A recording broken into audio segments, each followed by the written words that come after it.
রাসূলের খতমে নবুয়তের বিরুদ্ধে যে আঘাত দিয়েছে তার বিরুদ্ধে আমরা লড়তে চাই। জোরে বলুন সুবহানাল্লাহ, আরো জোরে বলুন।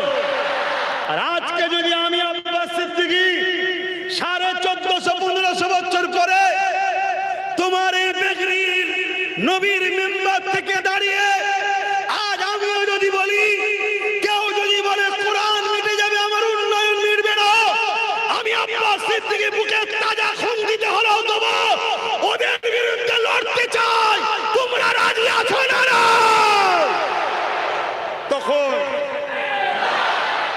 তখন একদল মুনাফিক মুসলমান বলবে, এই তো ধর্মের নামে রাজনীতি করছে।